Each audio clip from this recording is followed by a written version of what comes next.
Hello, everybody, and welcome. Today we are going to answer the question: is mClassic for Nintendo Switch worth it in 2024? Before we do, I will have to say from the start that this is not sponsored or anything. I bought it with my own money, found a really good deal on eBay, was waiting for the deal to appear at some point, and yeah, it appeared. I got it. Very happy with it. So let me share you my knowledge and understanding of the research that I did to buy this item, and if it's something that it will help you too. And I know that most people that kind of already bought on the hype of this already have, but some people may be new to Switch with Tears of the Kingdom. Because this of kind of device, it got really hyped at the start. Everyone made the video, and then everyone vanished. Didn't talk about it. I think it's something good to have information about how it can help you now and in the current landscape of things. So, all right. First, let's start with what this promises to do. So, it's promising to do sharpening. Oh, let me get it here. Sharpening, depth of field, anti-aliasing, scaling, and it won't have any lag. I have seen people measure it already, so I know there is no lag. So out of the way already. There is lag, but it's so minimal that it doesn't matter for the purpose that you want it anyway. It is less than zero point 0.2, I think, zero point 0.2 milliseconds. So you shouldn't really care, okay? It's not even 1 millisecond. So let's go now and check how this is really doing. First of all, this device for the Nintendo Switch, it's supposed to get the 1080p signal, upscale it to 1440p, QHD, 2K, whatever you want to call it, and that is going to be the upgrade for it. Uh, it's supposed to be able to do 4K as well, but you have to have a 1440p signal to upscale it to 4K. At some point, I will try this out with my PS5 and Final Fantasy VII to see if it performs better than the original techniques used for some stuff here. So, okay, with that all gone away, let's talk about what this device does. As I said, it upscales your image for 1080p to 1440p for the Nintendo Switch. So if you have a 4K, do not expect to get the 4K sharpness that you usually have from other consoles. That is going to be for the Switch too, hopefully. Now, let's talk about what this actually is doing. So, to see if it's working fully, you will have to get your signal from your monitor or TV like this. As you can see here, it detects while I'm playing Xenoblade Chronicles Definitive Edition that it's 1440p on my 1440p native monitor, and on my TV, this is a 4K TV LG C2, it upscales to 1440p.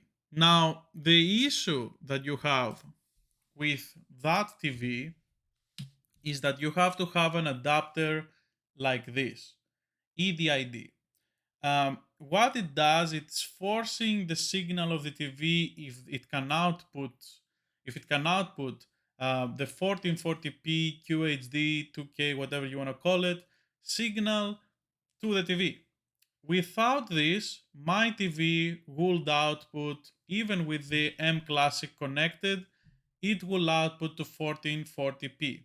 On my monitor it didn't, but on my TV it did. I was lucky that I had this because of PS5. It's not expensive. It's like $5 probably from Amazon.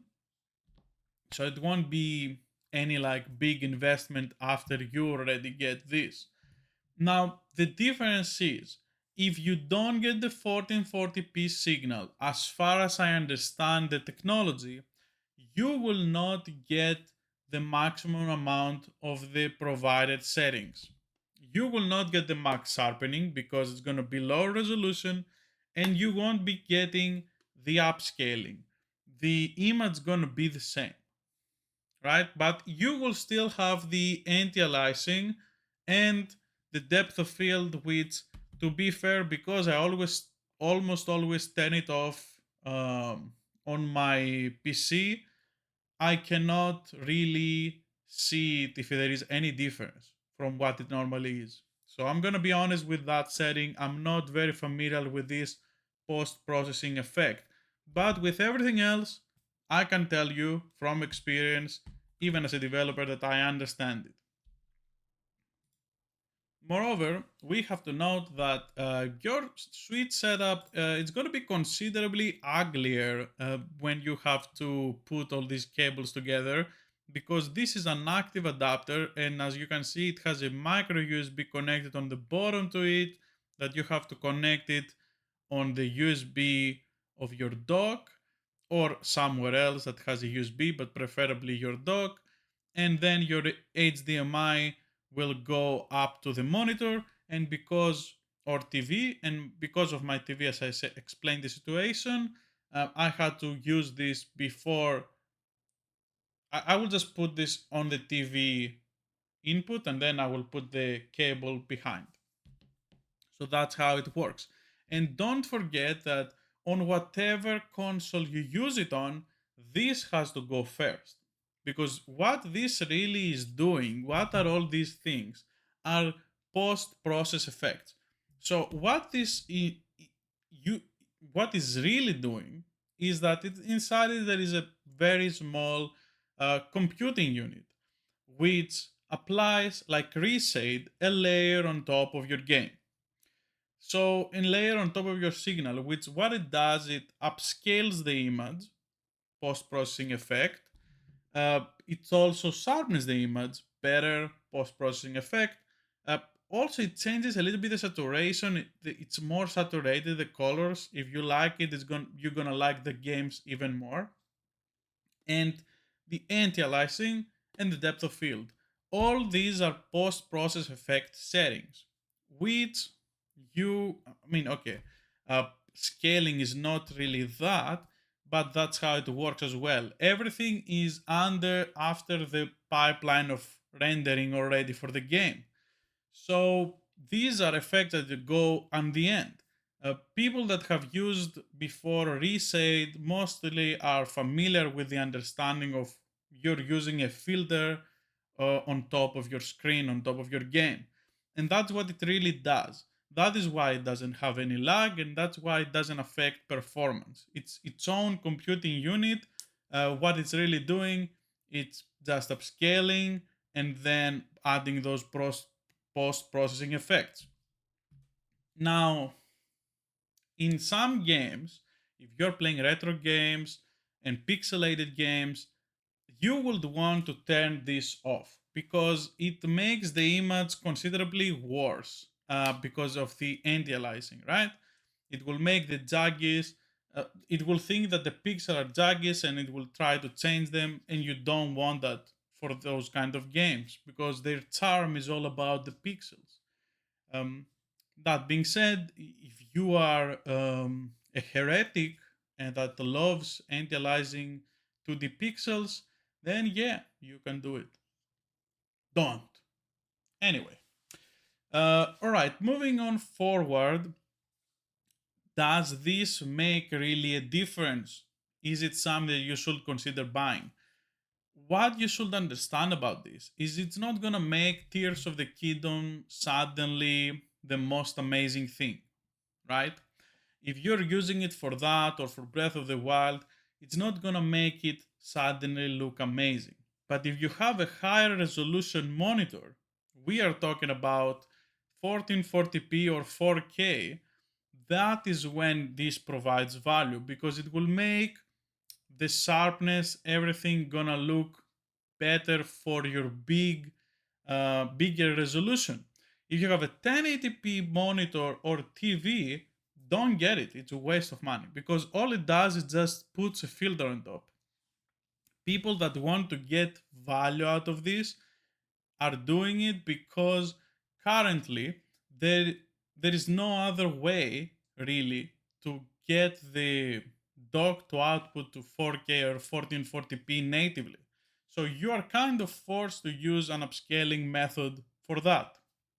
And everything else, like sharpness and anti-aliasing, for me is extra. For me, the biggest thing was the scaling, which it does pretty well.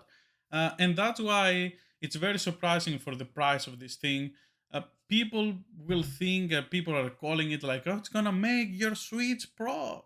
Come on, bro. It's just some processing effects and the boost on the resolution. That is good. But you should understand that it won't change the game fundamentally. And in some games, it actually may look worse. Specifically, as I said, the retro games, it definitely gonna look worse. So, with that in mind, understand what you're trying to purchase if you want it.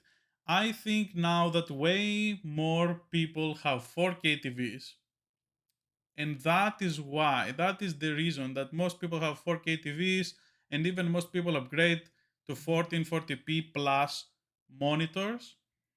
That is why it is a good purchase. So, to come to a conclusion to all of this, is it worth for someone to buy this in 2024? In my opinion, yes. On the right price, if you find it like myself, you find it on a deal, obviously it's gonna be even sweeter. You're gonna feel happier getting it because it was a deal. But if it doesn't really matter for you the price, and you have a 4K TV and you feel like it's kind of unplayable for many games, they look too pixelated and there is too much noise on the screen, then yes, this will help with the upscaling and the anti-aliasing around some things and the sharpness.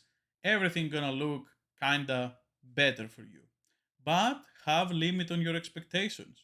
It won't magically make the image fantastically better, but it's gonna make it a considerably better experience. That is what I wanted to say. I hope everyone has a great day. I'm gonna give this a longer run because I played a lot of Xenoblade Chronicles, as I said before, with this. And I'm gonna play now because I finished that 100 hours. I'm gonna play Xenoblade Chronicles 2, which I know that has considerably worse resolutions. And I want to check if this is going to help considerably well, with or without it working. Thank you very much for watching again. Consider subscribing if it's something that you get out of my videos. I'm making them because I want to share the information that I have with everyone else. Hope you have a great day. See you next time.